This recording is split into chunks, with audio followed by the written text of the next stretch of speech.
हाय दोस्तों, welcome to my YouTube channel. उम्मीद है कि आप अच्छा कर रहे होंगे। तो लास्ट प्लेलिस्ट हमने बनाई थी मोमेंटम सीरीज पे कि कैसे एक बिगिनर स्टार्ट कर सकता है, उसके बाद मोमेंटम इन्वेस्टिंग की मदद से या मोमेंटम ट्रेडिंग की मदद से वो धीरे धीरे स्केल अप करके एक एक दो दो क्वांटिटी से भी स्टार्ट करे तो वो कैसे ये प्रोसेस सीख सकता है। तो उस प्रोसेस में ज़्यादा चीज़ें थी नहीं और मैंने हमेशा से बोला था कि आपको एक लेवल के बाद वो प्रोसेस को कंटिन्यूसली प्रैक्टिस करना पड़ेगा। तो अब हम नया जो टॉपिक डिस्कशन करेंगे और वो topic, even though I am not a very continuous practitioner of that topic, but that topic has always interested me and amazed me. तो वो है वैल्यूएशन एंड वैल्यू इन्वेस्टिंग।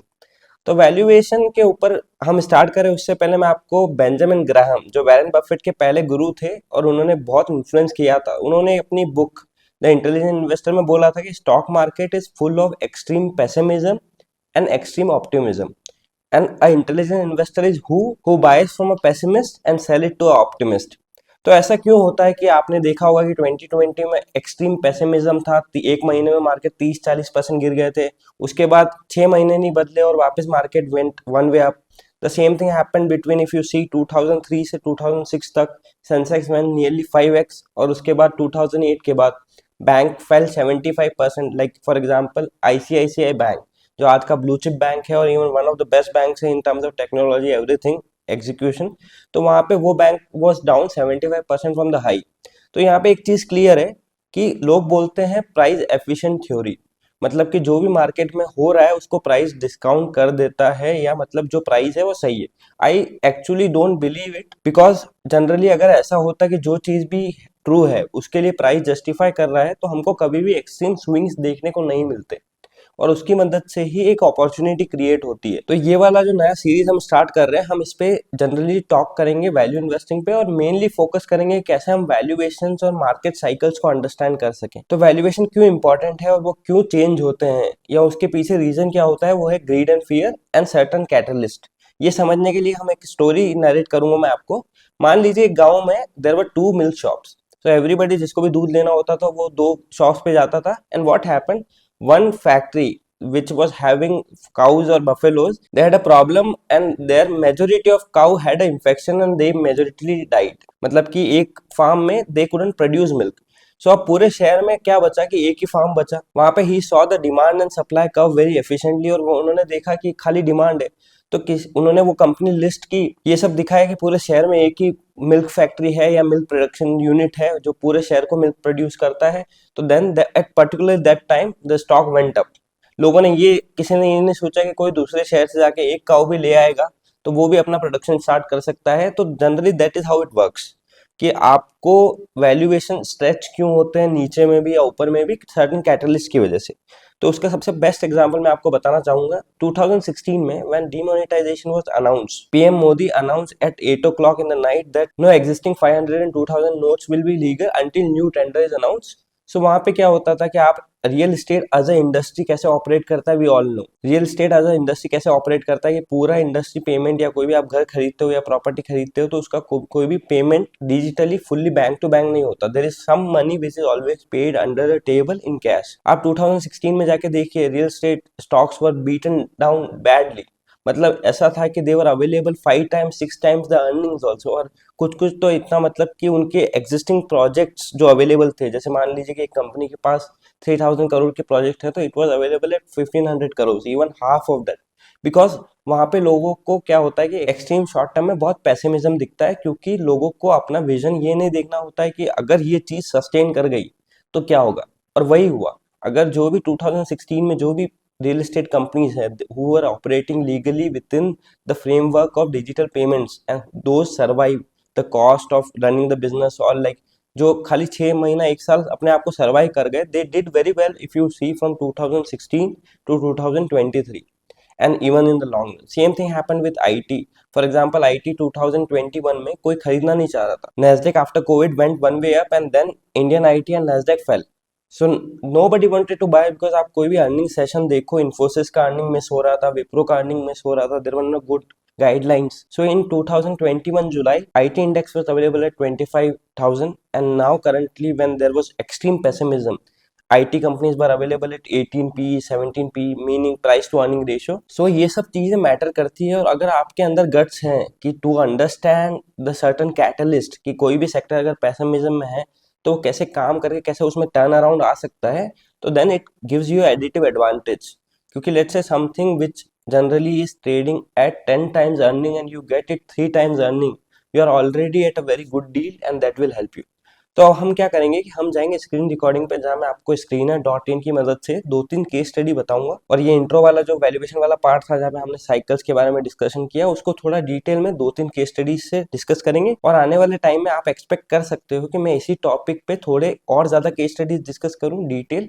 मेरा इंटेंशन ये नहीं है कि मैं आपको सिखाऊं, साथ में मुझे भी सीखना है, इसीलिए हर वीक मैं भी मोटिवेटेड रहूंगा कि I have to share something which will help us to learn in this field. Because I will be very honest, trading में प्रोसेस ड्रिवन हो अगर आप, मतलब आप प्राइस फॉलो कर रहे हो इरिस्पेक्टिव ऑफ योर एज, आप 10 साल के हो, 15 साल के हो, 20 साल के हो, if you are discipline you can make money. But when it comes to investing, apart from the knowledge of valuation, you need a bit of guts to go against the crowd, make money. And the thing is that sometimes if you are going after a company which is small, और let's say कि आपको aspiration है कि वो company बहुत बड़ा बनेगा, तो you need to have sector knowledge, you need to have understanding of how management work, उन्होंने कैसे प्रीवियसली एग्जीक्यूट किए थे अपने प्रोजेक्ट्स। तो उसके लिए आपको रीडिंग करना पड़ता है। मतलब ये नहीं हो सकता कि 10 साल के बच्चे को मैनेजमेंट जो 40 साल से कंपनी चला रहा है उसका विजन समझ में आ जाए। if there is somebody then they are extremely talented, but it is a process जो over time build होता है। आप देखिए कि इनिशियली जो भी बड़े इन्वेस्टर्स हैं, they started as traders, they understood the process first कि कैसे चीजें काम करती है, कैसे साइकिल्स काम करती है, और उसके बाद they ultimately shifted to investing because of the size of the capital. Warren Buffett rightly said that even if you are a below average investor in your life span, you will get 4 to 5 chances जहाँ पे आपको कचरे के भाव में सोना मिलेगा। You just have to have guts and you have to buy. One such case scenario was 2002 IT bubble bust, 2008 crisis and 2020। तो ऐसे चीजों के लिए आपको वैल्यूएशन समझ में आना चाहिए, आपको कंपनीज की लिस्ट रेडी होनी चाहिए। You should be ready in a bear market rather than bull market. Bull market में फोमो होता है, बेयर मार्केट में किसी की हिम्मत नहीं होती। तो अब हम चलेंगे स्क्रीन रिकॉर्डिंग पे, जहां हम 2 कंपनीज का केस स्टडी लेके कैसे वैल्यूएशन साइकिल्स प्ले आउट करते हैं वो अंडरस्टैंड करेंगे। Hi guys, welcome to the screen recording. तो जैसे कि आप देख सकते हैं, we are going to discuss today one example which is BSC India. तो बीएससी इंडिया का सबसे पहला ब्रीफ क्या है कि BSC India is a exchange like NSC. मतलब एनएससी जो भी चीज़ें प्रोवाइड करता है, बीएससी ऑल्सो डज दैट। तो 2018 में ये कंपनी का आईपीओ हुआ था। And if we see it on the long term, आप एक चीज़ देख सकते हैं कि 2017 से लेकर 2020 तक, nearly for 3 years it didn't give any returns. And then the catalyst came here, मतलब वो उस चीज पे हम लेटर डिस्कस करेंगे। तो जनरली होता क्या है कि वैल्यूएशन पे आप जब भी डिस्कशन कर रहे हैं, तो मार्केट्स में क्या है, अप साइकिल्स और डाउन साइकिल्स आते हैं। अप साइकिल्स में हो सकता है कि जो चीज 100 रुपए पे ट्रेड करनी चाहिए वो भी 100 या 500 1000 रुपए पे ट्रेड करेगी। डाउन साइकिल में जिस चीज की वर्थ 1000 रुपीज है, that can also come to 100 rupees और 200 रुपीज। तो हमको वो चीज का एडवांटेज लेना होगा। अब बीएससी में क्या ऐसा फैक्टर था ये एरिया तक, मतलब 2020 तक, जिस वजह से ये मूव नहीं कर रहा था, वो ये था कि एनएससी की ग्रोथ हुई है ऑप्शंस और फ्यूचर सेगमेंट की वजह से, मतलब एफएनओ सेगमेंट की वजह से। और यहाँ पे BSc had the same infrastructure everything, just that उनका एफएनओ वाला सेगमेंट येट टू स्टार्ट होने वाला था। तो एक चीज उस वजह से मार्केट इसको वैल्यू नहीं कर रहा था।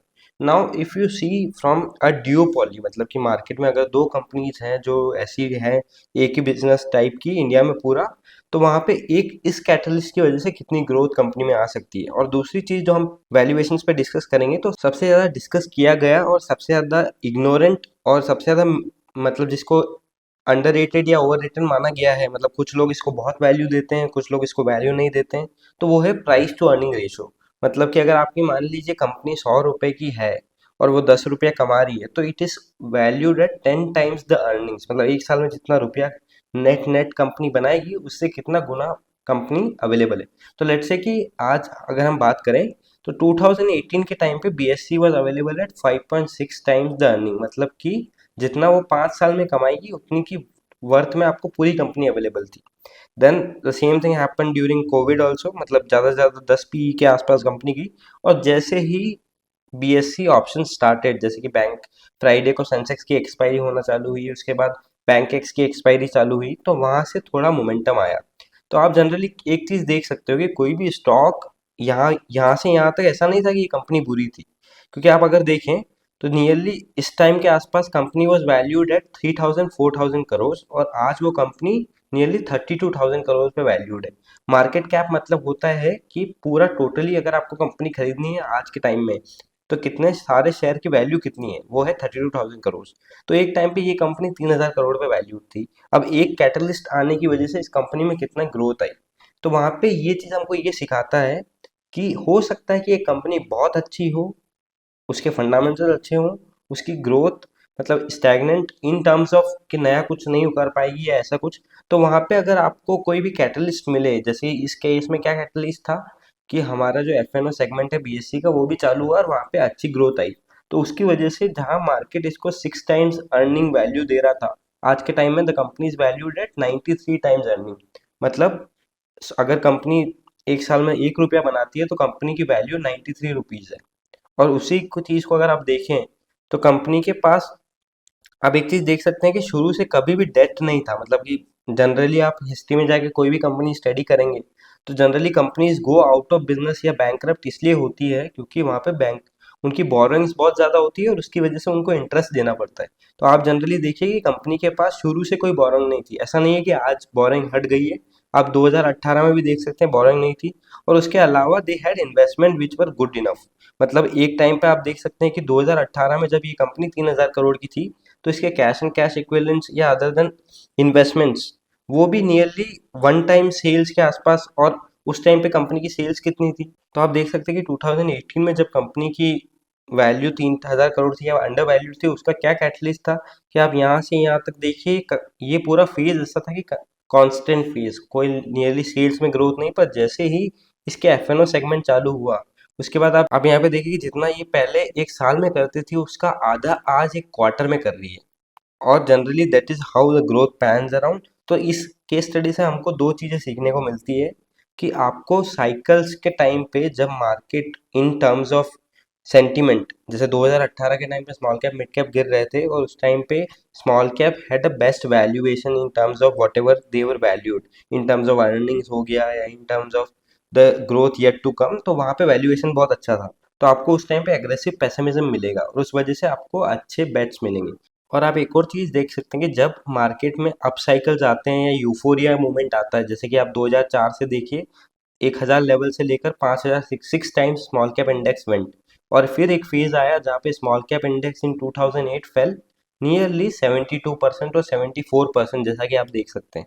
तो ये वाले फेज में आप कुछ भी बाय करेंगे वो ऊपर जाएगा, पर एक पॉइंट के बाद वैल्यूएशन इतने एक्सटेंडेड हो जाते हैं कि इस लेवल पे वापस मार्केट को आने के लिए नियरली कितने साल लगे।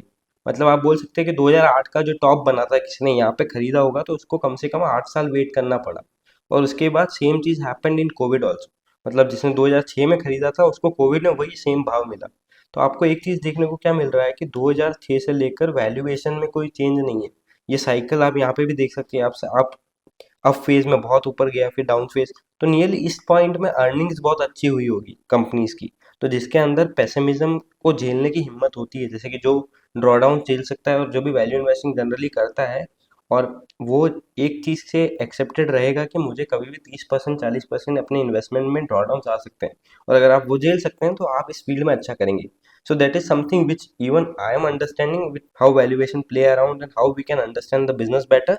तो इसलिए that was our first video on valuation. तो ये था हमारा आज का वीडियो। अगर आपको ये वीडियो अच्छा लगा हो, आपके कोई भी फीडबैक्स हो कि इन डिटेल क्या चीज़ें मैं कवर कर सकता हूँ इस फील्ड में, तो आप मुझे कमेंट सेक्शन में बताइए। एंड सेकेंडली, अगर आपको ये वीडियोस और चैनल अच्छा लग रहा है तो लाइक करें, शेयर करें, सब्सक्राइब करें and please don't forget to click on the notification bell icon, ताकि जब भी कोई नया वीडियो आए तो आप उसे मिस ना करो और आप उसे देख सको।